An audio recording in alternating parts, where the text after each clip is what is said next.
네, 우리가 지난주일부터 사순절 말씀을 듣고 있습니다. 사순절을 통하여서 이번 사순절에는 특별히 희망의 메시지를 좀 같이 나눕니다. 이번 사순절 맞을 때 우리가 지금도 겪고 있지만 산불과 코로나와 또 대선과 전쟁과 수많은 일들이 우리에게 걱정이 되고 근심이 되는 일들이 많습니다. 또 개인적으로도 또 코로나로 인하여서 가정 형편이 어렵고 경제적인 어려움 속에 들어가신 분도 여러분 있고 육체적인 어려움을 갖고 계신 분들도 많이 있습니다. 그래서 이번 사순절에는 특별히 희망의 메시지를 같이 나눕니다. 그래서 요한복음 14장에서 16장, 17장까지는 지난주에 말씀드렸듯이 예수님께서 십자가 지러 가시겠다 한 다음에 제자들이 그 주님이 죽음을 듣고 곧 가신다는 것을 듣고 낭망하고 있을 때 그 제자들에게 주신 희망의 메시지예요. 그래서 이 메시지들 속에서 사순절 십자가로 지러 가신 우리 주님의 모습을 기억하시고 오늘 또 남겨지는 제자들에게 주셨던 말씀이 오늘 우리에게 주시는 희망의 말씀 되시기를 간절히 축복합니다. 지난주에 이어서 두 번째 말씀은 예수께서 그 희망의 메시지 중에 많은 분량을 차지해서 주고 계시는 말씀이 성령님에 대한 말씀이에요. 너희를 혼자 두지 않겠다 하시는 거죠. 그러면서 성령님을 보내시겠다는 거예요. 성령을 보내겠다는 거예요. 그래서 그 성령님이 오늘 우리에게 있어서 놀라운 희망이에요. 그래서 그 희망의 자리를 꼭 붙잡아야 되는 겁니다. 먼저 우리가 읽지 않았지만 요한복음 14장 17절 말씀을 제가 먼저 읽겠습니다. 그는 진리의 영이라 세상은 능히 그를 받지 못하나니 이는 그를 보지도 못하고 알지도 못함이라. 그러나 너희는 그를 아나니 그는 너희와 함께 거하시며 또 너희 속에 계시겠음이라. 아멘. 어떤 마을에 멋지게 수염을 기르신 할아버지가 계셨습니다. 그분의 자랑은 이 수염이 잘 자라나고 멋지게 보이는 거였습니다. 마을에서도 아주 유명 인사였습니다. 그런데 이 할아버지께서 어느 날 동네 꼬마에게 질문을 받습니다. 어린아이가 할아버지한테 나와서 물어보기를, 할아버지는 주무실 때에 수염을 이불 안에 넣고 주무세요? 이불 밖에 빼고 주무세요? 갑자기 질문을 들으시고는 할아버지가 당황하셨어요. 한 번도 생각해 본 적이 없는데 오늘 밤에 한번 자보고 말해줄게 그랬어요. 그날 밤에 할아버지가 집에 들어가셔서 주무십니다. 그런데 그 꼬마의 이야기를 듣고 이제 잠을 자려니 수염을 저거 밑에 이불 속에다가 집어넣고 자니까 불편하고 꺼내놓고 자니까 뭔가 이상하고 밤새도록 이러다가 저러다가 뒤척이다가 나오셨다는 거예요. 우리가 교회 생활을 할 때에 많은 분들이 성령님에 대해서, 성령께서 우리에게 행하시는 것에 대해서 생각할 때에 별 의식을 안 하고 사시는 분도 많고, 또 그분이 내 안에 있는지 밖에 있는지, 그분이 내 속에서 역사하는지 아닌지 전혀 생각하지 못하고 살아가실 때가 많이 있어요. 그러면서 우리는 늘 말하기를 그냥 성령께서 그렇게 하십니다, 그렇게 얘기할 때가 많아요. 사랑하는 여러분, 우리 오늘 말씀을 통하여서 먼저는 이 성령께서, 예수님이 성령을 보내실 때 이 성령을 무엇 때문에 보내셨는지, 이분이 누구신지, 어떤 일을 하려고 하는지 이 성령님에 대해서 먼저 알고요. 그리고 그분이 일으키시는 놀라운 일들을 기억하시고요. 그리고 나서 오늘 우리에게 어떻게 그것이 비춰지게 되는지를 생각하셔야 합니다. 예수님께서 좀 전에도 말씀드렸지만 마지막 십자가 지러 가시는, 이제는 예수님이 제자들을 떠나시는, 그리고 죽음의 자리로 가시는 그 거리를 걸어가시면서 최고의 희망으로 주신 분이 성령님이에요. 우리는 그래서 이 희망을 어떻게 붙잡아야 하는지를 다시 한번 잘 기억하셔야 합니다. 요한복음 14장 17절을 제가 다시 읽겠습니다. 그는 진리의 진리의 영이라. 세상은 능히 그를 받지 못하나니 이는 그를 보지도 못하고 알지도 못함이라. 그러나 너희는 그를 아나니 그는 너희와 함께 거하시며 또 너희 속에 계시겠음이라. 아멘. 딱 정의하고 있는 것처럼 그는 진리의 영이라 그러셨어요. 그는 진리의 영이라. 이 말에는 두 가지 의미가 있습니다. 하나는 성령이 진리는 아니라는 거예요. 성령은 진리의 영이셔요. 이 말씀은 무슨 말이냐? 진리는 예수 그리스도셔요. 예수 그리스도가 진리시고요, 성령은 예수의 영이시여요. 그래서 그 진리로 우리를 인도하시는 분이에요. 요한복음 16장 13절은 더 분명하게 말씀합니다. 그러나 진리의 성령이 오시면 그가 너희를 모든 진리 가운데로 인도하시리니 그가 스스로 말하지 않고 오직 들은 것을 말하며 장래 일을 너희에게 알리시리라. 아멘. 16장 13절 말씀 방송실 그냥 띄워놓으세요. 올려놓으시기 바랍니다. 말씀을 딱 보시면 이렇게 되어 있죠. 그가 너희를 모든 진리 가운데로 인도하신다 그랬어요. 예수님에게로, 예수님의 말씀 앞으로 우리를 인도하고 계시는 거예요. 또 그가 스스로 말하지 않고 그랬어요. 성령님은 자기 자신에 대해서 말씀하지 않아요. 성령이 어떻다, 성령님은 자기를 그렇게 이야기하지 않으세요. 성령님은 진리의 영이시고 예수 그리스도를 알게 하시고 예수 그리스도를 말씀하게 하시는 분이에요. 그분이 우리에게 있어서 장래일을 알게 하시는 이 장래일은 예수께서 이 땅에 오셔서 선포하신 하나님의 나라예요. 예수께서 이루어 가실 하나님의 나라, 제자들을 통해 이루어 가실 하나님의 나라, 그 하나님의 나라를 이루어 가시는 것에 대해서 알게 하시겠다는 거예요.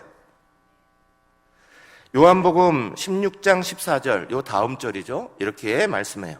그가 내 영광을 나타내시리니 내 것을 가지고 너희에게 알리시겠음이라. 아멘.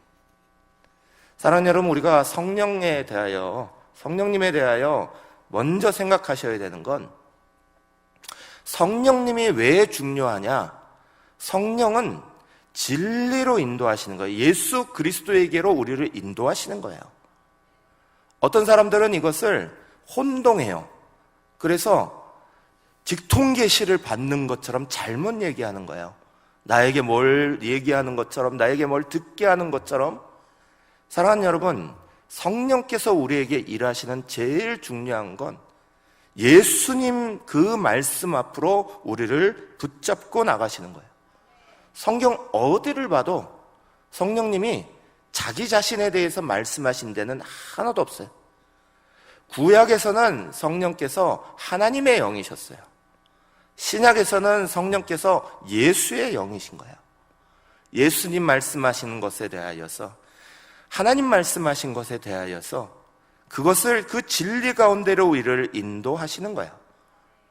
그래서 한번 따라해 보실까요? 성령 충만은 예수 충만이다. 성령 충만하다는 이야기는 예수님에 대해서 분명한 포커스가 맞춰지는 걸 말하는 거예요.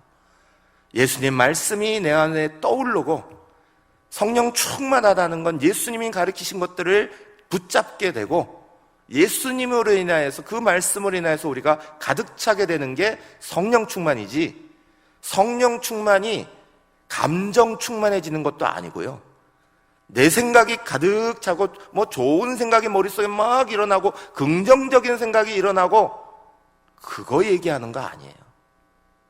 성령이 하시는 일에 성령이 이 땅에 보내진 가장 중요한 목적은 진리의 영, 예수의 영이시. 예수님의 말씀을 기억하게 하고 예수님으로 말미암아 뜨거워지게 하는 거예요. 성부, 성자, 성령님이 다 하나님이시니까 많은 사람들이 하나님, 성령님 어떻게 불러야 될지를 모를 때가 있어요. 기도하실 때도 보면 가끔씩 어떤 분들이 잘못 기도하시는 기도를 제가 들을 때도 있어요. 기도에도 삼위일체가 다 나타나십니다. 누구에게 기도합니까? 성경적 기도는요, 누구에게 기도하냐?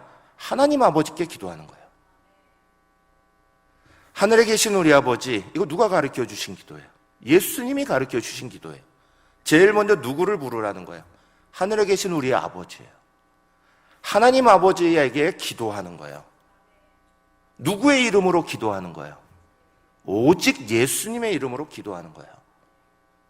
예수님의 이름을 통하여서, 왜냐하면 예수님을 통하여서만 우리는 하나님께 드려지기 때문에 그런 거예요. 그 외에는 다른 이로서는 구원을 받을 수 없나니 그러셨어요.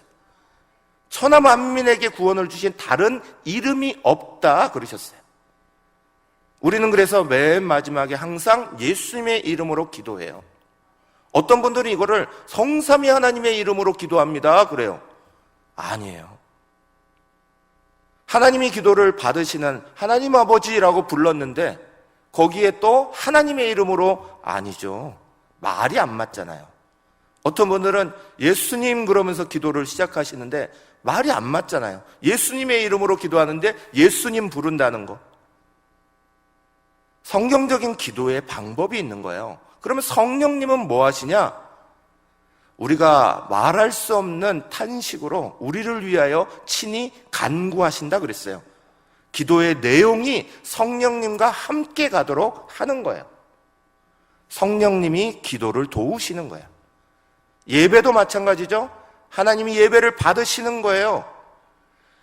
예수 그리스도의 이름으로 예배하는 거예요. 예배 가운데 임하시는 성령님이 충만하셔서 우리의 예배를 가득하게 하시는 거예요. 성령의 위치가 어디신지, 누구신지를 우리가 분명하게 알아야 해요. 그래야 올바르게 나아가니까. 요한복음 14장 26절은 그 다음에 이분이 우리 가운데 무엇을 하시느냐, 오늘 우리가 읽은 본문이에요. 제가 읽겠습니다. 보혜사 곧 아버지께서 내 이름으로 보내실 성령, 그가 너희에게 모든 것을 가르치고 내가 너희에게 말한 모든 것을 생각나게 하시리라. 아멘. 보혜사, 그분을 보내시는 중요한 이유를 제일 첫 번째, 좀 전에 말씀드린 대로 예수님에게 초점을 맞추게 하겠다는 거예요. 예수님의 말씀, 그것이 생각나게 하고 예수님이 가르치신 것을 깨닫게 하고 예수님이 하게 하시는 일들을 기억나게 하고, 다 성령께서 하시는 일이다. 보혜사 이렇게 돼 있으니까 우리를 돕는 분이다 이렇게 말하니까 예수님은 빼버리고 그분이 마치 내 어떤 일들을 할 때 나를 도와주시고 챙겨주시고 이것만 생각하시는 잘못된 경우가 많아요. 우리를 예수님의 말씀대로 살아갈 수 있도록 돕는 거예요. 예수님 말씀 빼버리고 우리를 돕는 게 아니라 예수님 말씀대로 살아가도록 돕는 분이 성령님이신 거예요. 또 성령께서 하시는 일이 요한복음 15장 26절에 있어요. 내가 아버지께로부터 너희에게 보낼 보혜사 곧 아버지께로부터 나오시는 진리의 성령이 오실 때에 그가 나를 증거하실 것이요. 아멘. 성령님의 중요한 일은 세상에 보내져서 예수님을 증거하는 거예요. 예수님 전파하는 거예요. 예수님 간증하게 하는 거예요. 우리의 속에 예수님의 증거들을 가지고 나오도록 만들어주는 거예요. 이 예수님이 증거를 딱 하시면 이 세상 가운데 놀라운 일이 벌어진다고 연이어 말해요. 기가 막힌 일이 벌어져요. 요한복음 16장 8절 말씀이에요. 같이 읽겠습니다. 그가 와서 죄에 대하여, 의에 대하여, 심판에 대하여 세상을 책망하시리라. 아멘. 성령님이 이 땅 가운데 오셔서 죄에 대하여, 의에 대하여, 심판에 대하여 누구를 심판해요? 세상을 심판하리라 그러셨어요. 세상을 책망하리라 그러셨어요. 여기 책망이라는 말을 원어적인 의미에서 다른 단어로 돌리면 이거예요. 가책을 느끼게 한다는 거예요. 가책을 받게 한다 이거예요. 성령님이 오시기 전에는 내가 죄가 아닌 것 같은데, 죄에 대해서 몰랐는데 성령님이 오셔서 가책을 느끼게 하는 거예요. 그래서 요한복음 16장 9절에는 먼저 이렇게 말씀합니다. 죄에 대하여라 함은 그들이 나를 믿지 아니하며. 아멘. 예수 안 믿는 게 죄구나. 세상 사람들 아무도 몰라요. 그런데 성령님이 딱 임하시는 순간, 내가 예수님을 안 믿는 것이 하나님 앞에 죄구나. 그거 알게 하신다는 거야. 성령님 우리의 마음에 죄의 무거움이 무엇인지를 알게 하시고, 오직 예수님만이 우리를 위하여서 오셔서 이 죄의 문제를 해결하시는구나, 이거 알게 하시는 거야. 그래서 성령님이 우리 가운데 오면 가책이 와요. 먼저 마음이 찔리는 거예요. 주님이 나를 위해서 이 땅 가운데 보내시셨고, 십자가를 지셨고, 그리고 죽으셨고 부활하셨구나. 그 사실이 알게 되는 거예요. 성령님이 그것에 대해서 증거하시겠다 하신 거예요. 두 번째, 의에 대해서 심판하시는 거예요. 의에 대해서는 요한복음 16장 10절 그 다음 절에 계속 말해요. 의에 대하여라 함은 내가 아버지께로 가니 너희가 다시 나를 보지 못하며 그러셨어요. 예수 그리스도가 의라는 거예요. 사람들이 내가 의로움을 가지고 살아가요. 내가 뭔가 의로운 행위를 했다는 거예요. 선한 일을 했다는 거예요. 많은 선한 일을 가지고 막 하면 하나님 앞에 구원받을 거야. 내가 뭔가 하나님 앞에 칭찬받을 거야. 인정받을 거야. 그런데 사랑하는 여러분, 여러분도 아마 경험해 보실 거예요. 여러분이 가정에서 아버지들이 큰 일에 가정들을 막 이렇게 이끌어 가시면 손자 손녀들 조그만 아이들이 뭐 하나 그림 이렇게 그려서 막 했다고 굉장히 자랑하고 막 하면서 막 와요. 그럼 우리가 그거 보면 이거 진짜 그냥 눈으로 볼 때는 그냥 우습죠. 그냥 아이들이니까 귀여우니까 내 손자 손녀니까 받아주면서 이렇게 하는 거지만 그거 정말 아무것도 아닌 거예요. 전능하신 하나님 앞에 우리가 아무리 선한 일, 의를 자랑한다 해도 사람의 의는 정말 휴지 조각밖에 안 되는 아무것도 아니에요. 의는 바로 예수님이에요. 예수 그리스도가 의이시다. 그래서 로마서 3장 20절에서 22절은 바울이 이것을 정확하게 이렇게 말씀해놨어요. 그러므로 율법의 행위로는 그의 앞에 의롭다 하심을 얻을 육체가 없나니 율법으로는 죄를 깨달음이니라. 이제 율법 외에 하나님의 한 의가 나타났으니 율법과 선지자들에게 증거로 받은 것이라. 곧 예수 그리스도를 믿음으로 말미암아 모든 믿는 자에게 미치는 하나님의 의인이 차별이 없느니라. 아멘. 예수 그리스도가 하나님의 의로 이 땅에 오셨다는 거예요.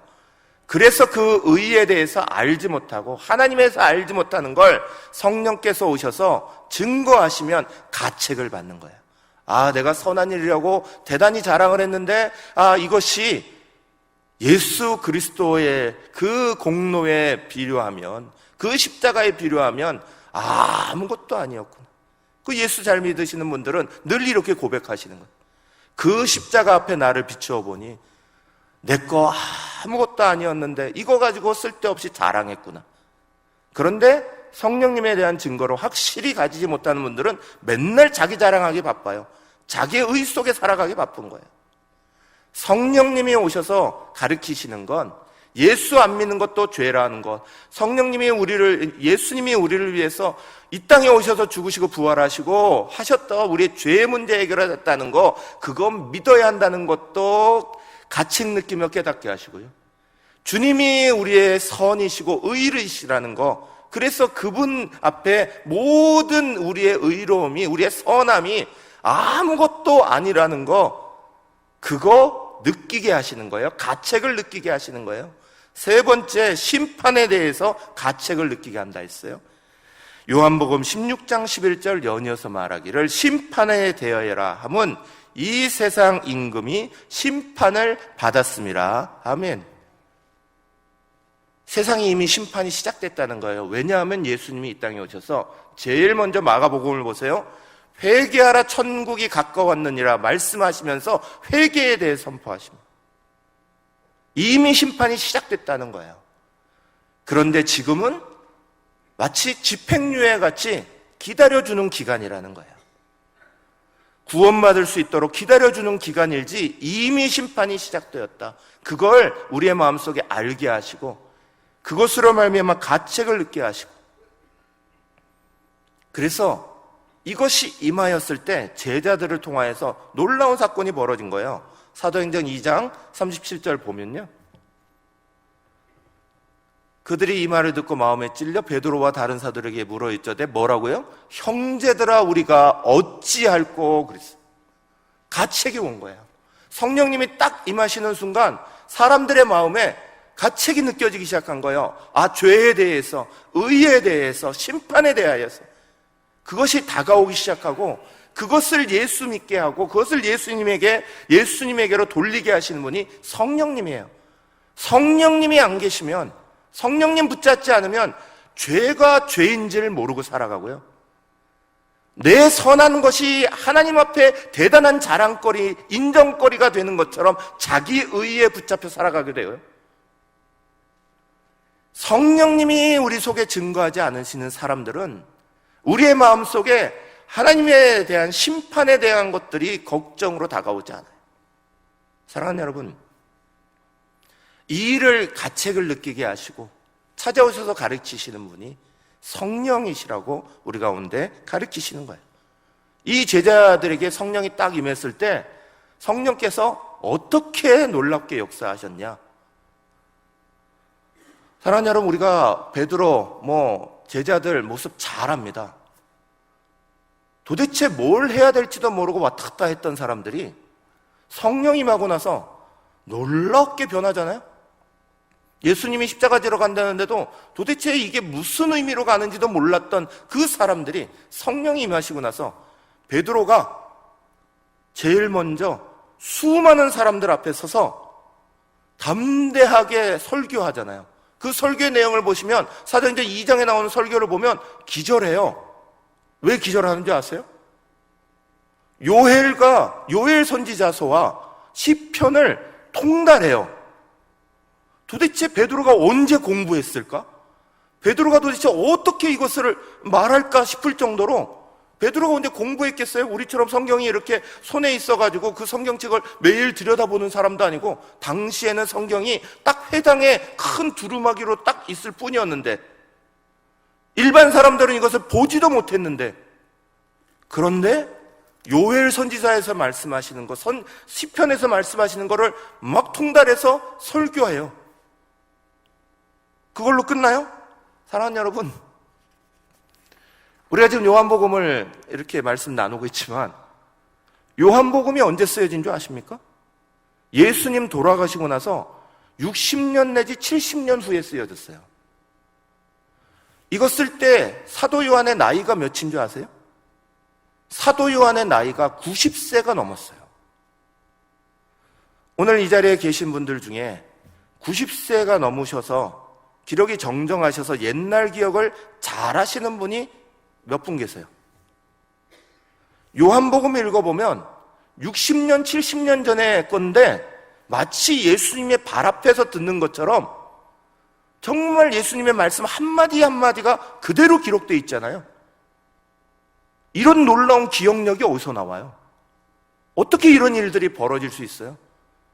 저는 지금 이제 50대 중반밖에 안 됐는데 벌써 옛날 것들이 가물가물한 게 되게 많은데요.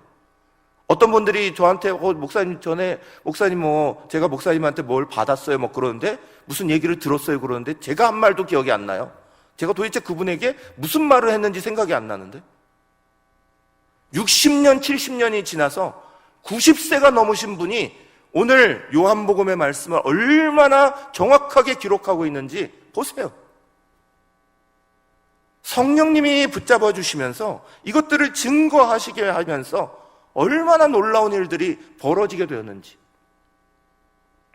사랑하는 여러분, 우리는 성령님으로 말미암아 우리 가운데 비추시는 그 놀라운 역사를 만나는 거예요. 그래서 고린도전서 2장 12절 우리 가운데 이렇게 말씀합니다. 같이 읽겠습니다. 시작. 우리가 세상의 영을 받지 아니하고 오직 하나님께로부터 온 영을 받았으니 이는 우리로 하여금 하나님께서 우리에게 은혜로 주신 것들을 알게 하려 하심이라. 아멘. 사랑하는 여러분, 제자들에게 성령이 임하셔서 그들이 예수님의 말씀 기억하게 하고 설교도 못하던 아무것도 못하던 어부였던 그 베드로가, 학자도 아니었던 베드로가 요엘서 시편 다 인용해가지고 하나님의 말씀을 막 증거하게 하고요. 이 6, 70년 지난 그 기억을 정말 또릿하게 말씀을 하게 하는 요한사도, 이 놀라운 일들이 우리 속에도 과연 일어날까? 성령님이 우리 속에 그렇게 역사하실까? 우리는 성령 받으면 과연 어떻게 되는가? 걱정이죠. 그런데 사랑하는 여러분, 이것이 차이는 있지만 본질적으로는 다르지 않아요. 초인적인 기억, 6, 70년 전에 일어났던 기억, 그 기억은 그대로 우리에게 일어나지 않아요. 그건 이미 성경 말씀을 기록할 때 끝났어요. 베드로의 이쪽 저쪽에서 막 인용해서 하는 그 설교를 막 하는 그런 성령의 능력, 초대교회에 임하셨던 성령, 그건 오늘 우리에게서는 임하지 않아요. 달라졌어요. 왜 달라졌냐? 제일 중요한 이유는 66권 성경, 그 계시의 말씀이 이미 우리 가운데는 완성됐기 때문에 그래요.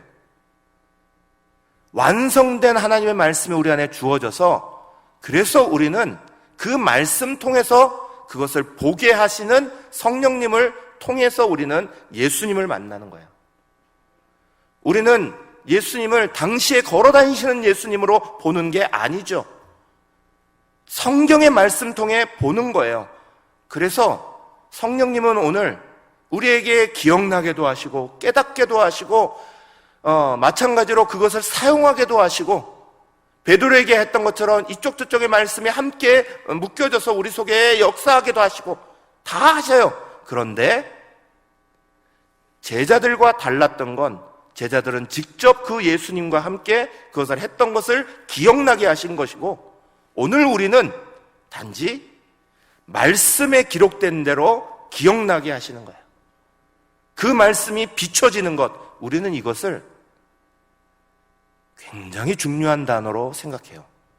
한번 따라해 보실까요? 조명. 조명이 뭐예요? 이거예요, 이거. 위에 불 켜놓은 거. 조명이라 그래요. 성령께서 조명하셔야 되는 거예요. 성령께서 말씀을 조명하셔야 되는 거예요. 비추셔야 되는 거예요. 그게 비춰지면 우리는 말씀이 예수님의 말씀이구나, 이걸 알게 되는 거예요. 아, 예수님이 나에게 주신 거구나 깨닫게 되는 거예요. 고린도전서 2장 12절 말씀처럼 세상의 영을 받지 아니하고 하나님의 영을 받아서 그것으로 말미암아 조명이라는 게 일어나는 거예요. 조명이 일어나면 밝은 자리가 일어나죠. 그래서 조명이라는 게 너무너무 중요한 거예요. 조명이 일어나지 않으면 어두워요. 깜깜해요. 박사도 예수님에 대해서 몰라요. 학자도 예수님에 대해서 몰라요. 성경을 1000번, 100번 읽어도 예수님에 대해서 그 마음속에 들어오지 않아요. 성령님이 우리 속에서 조명하시는 거예요. 비추시는 거예요. 그분이 우리로 하여금 예수님의 대로, 말씀하신 대로 깨닫게 하시고 일어나게 하시는 거예요. 제자들에게 하셨던 똑같은 일들을 우리 속에도 똑같이 하시는 거예요. 어거스틴이라는 분은 그래서 이 성령의 조명을 이렇게 말했어요. 우리는 다 눈을 가지고 있습니다. 만물을 보기 위해선 빛이 필요합니다. 빛이 비치기만 하면 우리는 눈을 뜨고 모든 것을 다 볼 수 있습니다. 그러나 우리 마음의 눈은 우리 스스로 떴다 감았다 하지 못합니다. 마음의 눈은 성령이 오셔서 열어주셔야지만 합니다. 이것을 조명이라고 합니다. 이렇게 말해요. 아시겠어요? 우리의 눈은 깜깜한 안 보이죠? 그러나 빛이 비치면 다 보여요. 그래서 우리는 눈을 떴다 감았다, 육체적인 눈은 우리 마음대로 할 수 있어요. 그러나 마음의 눈, 그 마음의 눈은 오직 성령이 비추실 때만 떠서 볼 수 있다는 거예요. 칼빈은 이것을 이렇게 설명해요. 우리가 한번 성령님의 손에 끌려서 하나님 말씀 앞으로 나가게 되면 우리의 지성과 마음은 높은 경지에 들려 올라갑니다. 성령님 앞에 붙잡히면 내가 알지도 못해도 성령님이 깨닫게 하시는 것, 내 마음이 보지도 못해도 그것을 보게 하는 것을 사로잡히게 된다는 거예요. 그게 조명의 힘이에요. 성령의 조명이에요. 사랑하는 여러분, 저는 우리 사랑하는 성도들이 정말 주님 앞에 꽉 붙잡혀서 그 말씀 들으며 기쁘고 그 말씀에 우리를 비추시는 밝은 것들을 막 만나시기를 간절히 축원합니다. 성령께서 예수께서 마지막 희망이라고 주신 최고의 희망이 바로 성령님이시니까요. 그 성령님이 우리로 하여금 혼자 있지 않구나, 우리가 외롭지 않구나, 하나님이 나를 사랑하시는구나, 하나님 나를 붙잡아 주시는구나, 하나님의 은혜가 나를 충만케 하시는구나, 이거를 다 깨닫게 하시고 하나님의 말씀 앞으로, 하나님의 은혜 앞으로 우리를 붙잡아 주시는 분이 성령이세요.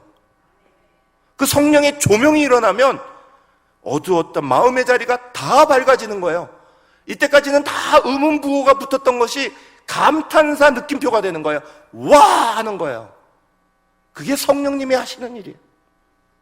많은 사람들이 물어봐요. 목사님, 이런 것 저런 거에서 좀 말 좀 해주세요. 여러분, 저에게 물어보시는 것보다 훨씬 더 중요한 건 성령께서 조명을 비추시는 거예요. 사랑하는 여러분, 성령을 어떻게, 그 조명이 더 우리 가운데 밝아질까? 어떻게 하면 더 밝게 그 성령의 조명을 받게 될까? 이게 중요한 거죠. 제가 사진 잘 찍으시는, 사진 좋아하시는 분들을 많이 아는데요, 이분들이 사진기를 곳곳으로 들고 다니시고요, 그리고 남들은 가지 않는 시간에 열심히 그 빛을 쫓아갑니다. 빛만 비치면 그 자리에 앉아서 그걸 봅니다. 사진에 열심을 내서 그 빛이 담겨야지만 사진이 나오니까 새벽 이른 시간에, 남들 다 자고 있는 시간에 일어나서 그 새벽에 동 뜨는 그거 찍겠다고 몇 시간을 그 자리 앞에서 앉아서 봐요. 그 조명이 중요하니까, 그 빛이 비추는 그 자리가 중요하니까. 빛을 비추게 하는 제일 첫 번째 중요한 건 말씀을 배우는 거예요. 말씀을 익히는 거예요. 말씀 가운데 들어오면 주님이 그것을 적절할 때에 우리에게 깨닫게 하시고 알게 하시는 거예요. 마치 예수님이 제자들을 3년 동안이나 데리고 다니셨잖아요. 먼저 데리고 다니셨어요. 못 깨달아도 데리고 다니셨어요. 그런데 시간이 가니까 이들이 다 예수님 하신 거 기억나는 거예요. 그 기억이 뭐예요? 예수님하고 전에 그렇게 하셨는데, 그때 그렇게 말씀하셨는데, 맞아요, 그렇게 했죠. 우리는 그걸 뭘로 본다고요? 성경 말씀으로 보는 거예요. 말씀을 가지고 있으면 지금은 이게 무슨 말인지도 모르겠고 잘 모르는 것 같아요. 그런데 때가 되면 조명하시면 그게 눈에 쭉쭉 들어오게 돼 있다고요. 그래서 말씀을 읽어야 되는 거예요. 자주 읽어야 되는 거예요. 그런데 사랑하는 여러분, 말씀 읽는 게 성령의 조명받으면 너무 쉽고 재밌어요. 제가 지난번 교회에 있을 때 소년부 아이들 수련회를 하는데 그 수련회가 말씀 수련회였어요. 복음서 4개 중에 하나만 딱 읽고 나머지 사도행전부터 시작해서 계시록까지는 다 읽어요. 2박 3일 동안에. 목요일부터 토요일까지 수련회를 하는데 그렇게 잡아놓은 거예요. 제가 그 얘기를 듣고는 이거 너무 애들한테 무리한 거 아니야? 그랬어요. 아니라는 걸 알았어요. 애들 앞에 선생님이 딱 나가셔갖고 앞에 읽고 아이들이 그거를 읽으면서 따라와요. 그런데 놀랍게 아이들이 말씀을 막 2박 3일 동안 거의 신약을 다 읽는데 다 따라가는 거예요. 다 따라가고 얼마나 집중도가 높고 거기에 빨간 펜 가지고 뭘 읽다가 빨간 펜로 줄을 쭉쭉 그으면서 가요. 아이들이 말씀을 쭉쭉 읽고 나가는데도 성령이 조명하시니까 그 맑은 아이들의 마음속에 다 비치는 거예요. 그 깨달아지니까 줄을 쭉쭉 긋죠. 자기들이 뭔가 즐거우니까 줄을 쭉쭉 긋죠. 이거 내가 생각할 때는 아이들이 이렇게 많은 분량, 내가 이거 잘못 생각했네 그랬어요. 사랑하는 여러분, 성령이 조명하셔야 우리의 삶이 달라지는 거예요. 완전히 바뀌는 거예요. 그리고 그것이 달라져야 희망이 생기는 거예요. 오늘 우리는 수없이 가뭄 속에 살아갑니다. 땅도 쩍쩍 갈라져서 조그만 불씨 하나만 있어도 이렇게 큰 불이 산불이 나서 다 없애버리는 황폐해지는 시대에 살아갑니다. 근데 더 중요한 건 마음의 갈증이잖아요. 마음의 기갈이에요. 그 갈증이에요. 예수께서 비추시고 성령께서 비추시고 단비를 내리지 않으시면 우리의 마음은 쩍쩍 갈라져서 불안하고 염려하고 근심하게 돼 있어요. 그러나 예수님의 말씀, 성령이 조명하시고 듣게 되면 그게 힘나게 되는 거예요. 막 신나는 거예요. 괴로운데 신나는 거예요. 울상을 지을 수밖에 없는데 웃음이 터지는 거예요. 그게 성령을 우리에게 주신 목적이라고요. 사랑하는 여러분, 예수님이 희망으로 우리에게 성령을 주셨습니다. 그 성령님이 어떠한 역할을 하는지 정확하게 보십시오.